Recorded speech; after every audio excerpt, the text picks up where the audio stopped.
that it doesn't go both ways, or it hasn't gone both ways. But we also can't allow that to consume us, right? Like, we've got to be able to play through that. We've got to be able to control the things that you have here. You have drawn the most offensive foul in the W this year, including the playoff. How are you able to do that? I'm just trying to defend as hard as I can, and there's only certain screens you're allowed to set, so just trying to trail them, and that's... The Indiana Fever versus the Las Vegas Aces isn't just basketball, it's a straight-up robbery playing out on live TV. Indiana shocked the whole league by walking into Vegas and snatching Game 1. But right after that, the tone flipped. The Aces didn't suddenly become unstoppable. They had a secret weapon. The referees. Those whistles were so one-sided it barely looked like competition anymore. Stephanie White wasn't holding back either. In one of the rawest post-game interviews of her career, she demanded a full-blown investigation into how the WNBA was being officiated. That wasn't emotion talking. That was desperation to protect her players. Everyone saw it. Fans inside Gainbridge, people scrolling through social media, and even the cold numbers on the box score. The Aces weren't out playing Indiana. They were being handed wins like party favors. And that's the real tragedy, because those phantom fouls drowned out the grit, hustle, and pure heart the Fever showed every single night.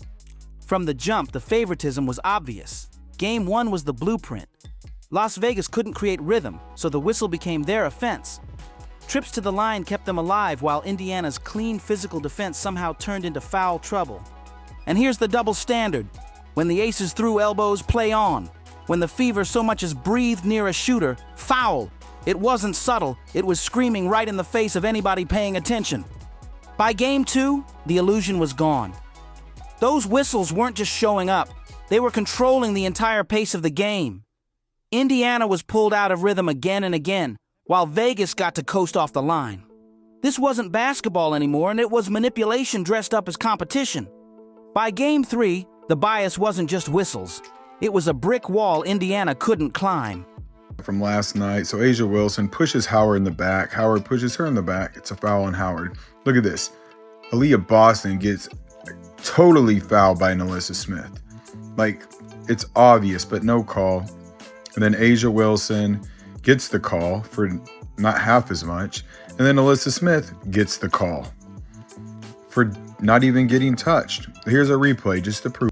The moment that summed it all up came in the third quarter when Aliyah Boston, the Fever's backbone, challenged a foul call on Jackie Young. Stephanie White instantly signaled for a review, the bench stood up, fans braced for justice, and the officials acted like they didn't hear a thing. They flat out ignored the request. Seconds later, Chelsea Gray buried a three that flipped momentum in an instant. That wasn't Vegas earning it. That was Vegas gifted the lead. Indiana's hard-fought advantage got ripped away not by execution, but by a call the refs refused to even review. Gainbridge erupted in chaos, cheers turning to pure rage as the crowd booed with disbelief. And the world saw it.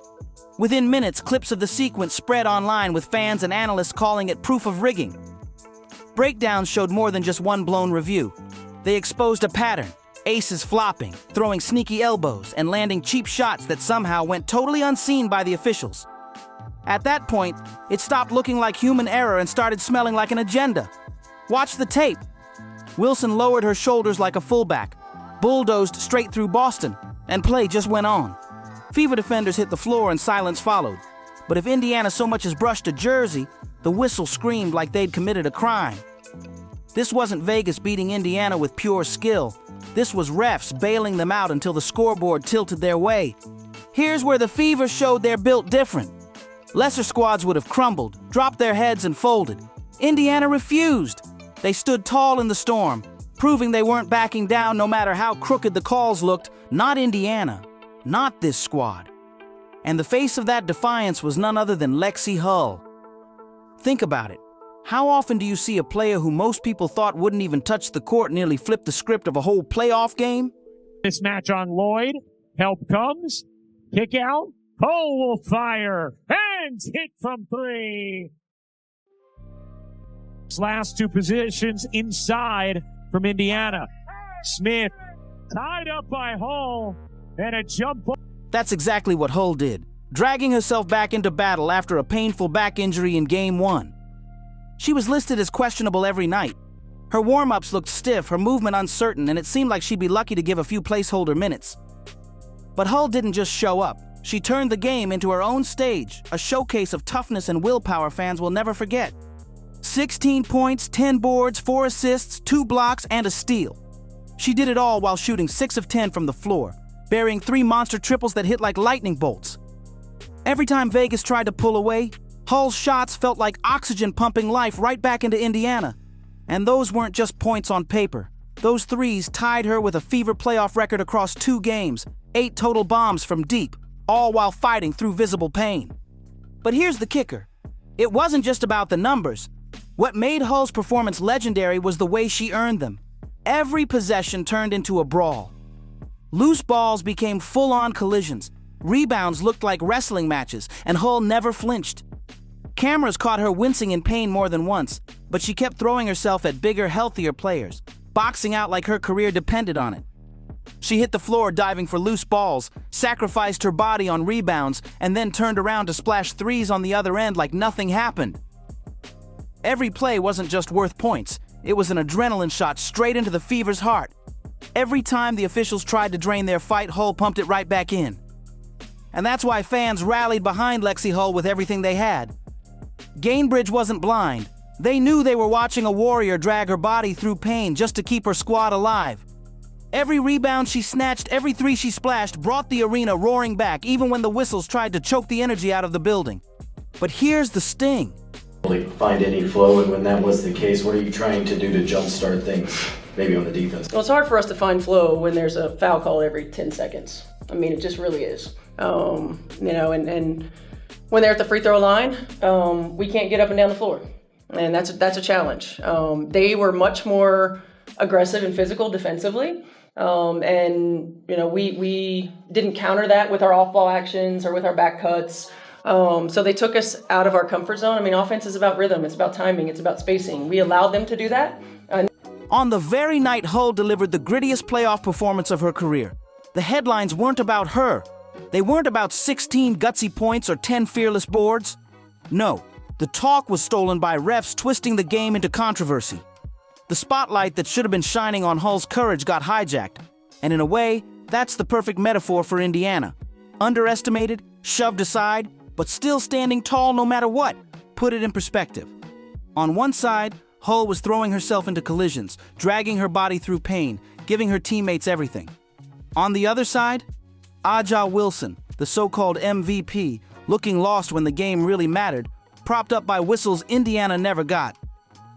One team earned it through sweat and sacrifice, while the other was carried on the backs of officials more worried about protecting the Aces brand than letting the Fever's fight shine.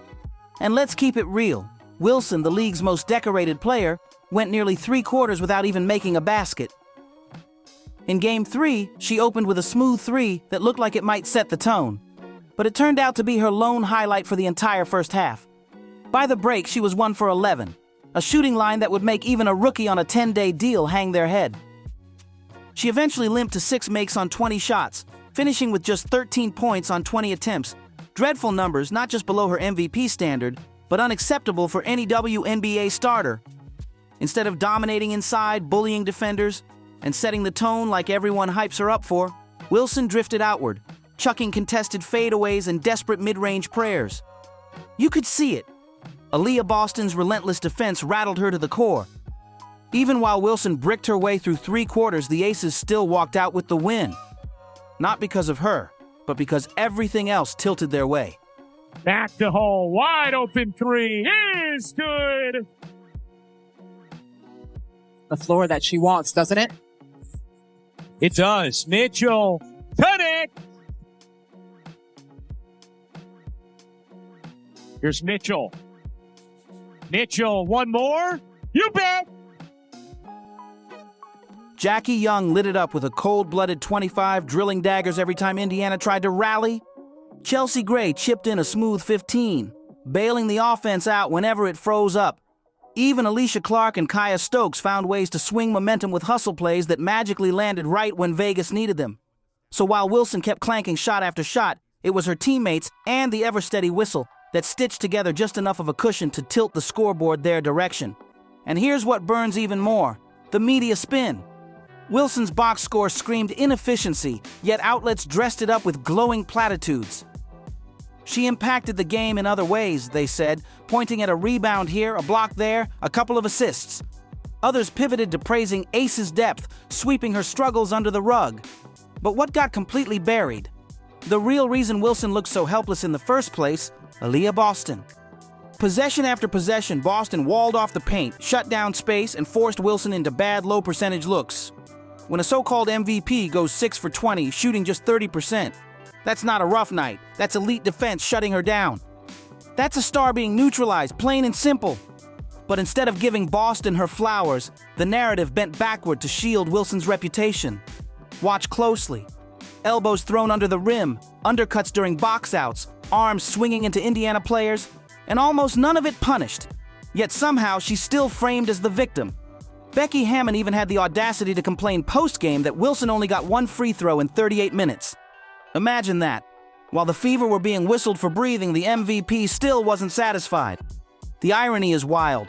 Vegas has been living at the foul line all series long, and yet they're crying about not getting enough whistles. When you're already swimming in freebies, asking for more isn't just laughable, it's flat-out insulting. The truth is crystal clear. Indiana did their job. They bottled up Aja Wilson, they executed the defensive plan to perfection, and Boston led that charge like a general. And still, the Fever lost. Not because they were outplayed, but because the officiating made sure Vegas never had to pay the price for Wilson's brick parade. That's why this win for the Aces feels hollow. This wasn't a superstar dragging her team across the finish line. This was a squad carried by whistles and secondary scores while their MVP was stuck in a cage. The foul practically a football check, and the Aces score. So now the Aces cut it to 2, and then A'ja Wilson sets an illegal screen, and they tied things up. And then Lexi Hull gets called for a foul for doing nothing when they just had 2 illegal screens they didn't call.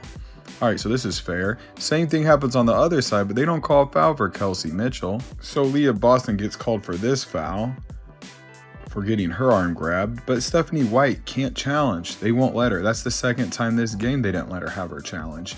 And then A'ja Wilson. What stung even worse was how the officiating circus stole the spotlight. And that's why Stephanie White finally snapped. She didn't sugarcoat a thing. She didn't play the company line. She unloaded what fans, players, and analysts have been screaming for months. The WNBA doesn't need another memo or a soft apology hidden behind closed doors. It needs a real investigation into officiating, a full-on public reckoning.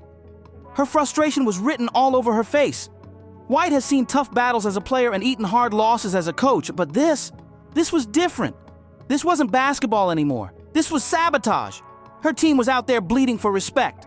Lexi Hull throwing her body on the floor. Aliyah Boston muscling through triple teams. Kelsey Mitchell battling constant pressure, only to have the stage ripped away by crooked whistles. And White said it plain. This isn't just inconsistent officiating, it's compromising the integrity of the game. And she's right. Think about it. How many times have we seen Caitlin Clark hammered over the last 2 seasons with no whistle in sight? Caitlin Clark has become the poster child for this double standard. Night after night, she's been hacked, shoved, and slammed to the floor, yet the whistle stays silent. Fans have receipts, clips flooding social media, slow-motion replays showing Clark taking hits that would draw instant fouls for other stars. But nothing. It's turned into a running joke online, except nobody in Indiana is laughing. And here's the kicker. The league knows it. Every highlight reel tells the story. Clark drives to the hoop, gets hammered, no call. On the other end, a brush of contact sends Vegas to the free throw line. This isn't just bias, it looks like a calculated choice to keep certain players in the spotlight while others are left unprotected. It's why fans keep saying the same thing. Here's Boston, back to Hull. Sets herself up. Mitchell is free, laying it in. Been a while since Mitchell has gotten a shot attempt. Mitchell will get one here. And hit! If this is how the WNBA treats its biggest draw, what hope does anyone else have? Clark came into the league carrying record ratings, ticket sales, and national buzz. Yet instead of being embraced, she's been left exposed, and Indiana has paid the price. Stephanie White saw it building. That's why her post-game rage wasn't just about one bad night of officiating. It was years of frustration exploding. Lexi Hull limping through pain, Aliyah Boston being mauled under the rim, Kelsey Mitchell getting smothered without a whistle, and Clark, the rookie sensation, enduring physical punishment that would never be tolerated for the league's chosen stars. And that's the real scandal. This isn't just a few missed calls. It's a pattern, a culture of protection for some while others get sacrificed. It's one thing to lose fair and square, but when the scoreboard is tilted by whistles, fans stop believing in the product. Game 3 didn't just test Indiana's roster, it tested the faith of every fan who showed up at Gainbridge. And the noise online? It's no longer about whether the Fever can compete, but whether the WNBA even wants them to. Minus 31 free throw discrepancy. And I might be able to understand it if we were just chucking threes, but we're not. We're attacking the rim.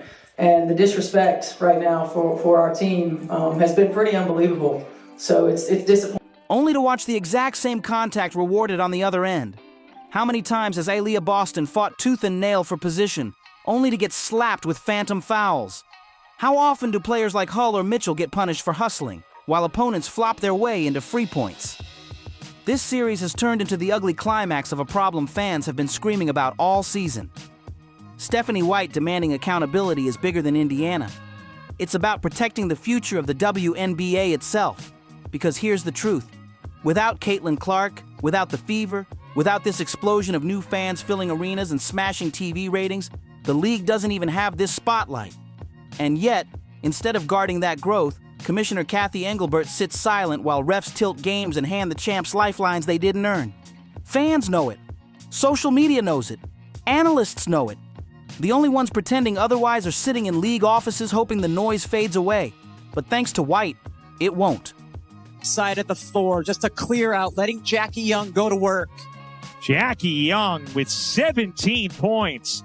Boston to the corner. Hull, catch, fire, and hit. Correct call. Evans dishes. Ray whips a pass inside. What a denial from Lexi Hull. The Hull able to save the play. 12-point game, a little under 2.5 to go. Hull hits Indiana's first field goal. Her demand for an investigation isn't just post-game emotion. It's the first real call for accountability from inside the machine. And if Engelbert ignores it, the message to fans is crystal clear. The league doesn't care about fairness, it only cares about protecting its chosen teams. That's the bottom line. White's explosion has dragged the spotlight right back where it belongs, onto the corrupt officiating that's sinking this league's credibility. And if there's any justice left in basketball, her words will be the spark that finally forces the WNBA to clean up its dirtiest secret. Do you think the WNBA will fix this mess? Let us know down in the comments below. Like, subscribe, share, and turn on all notifications so you never miss out. Click the video on the screen and we'll see you in the next one.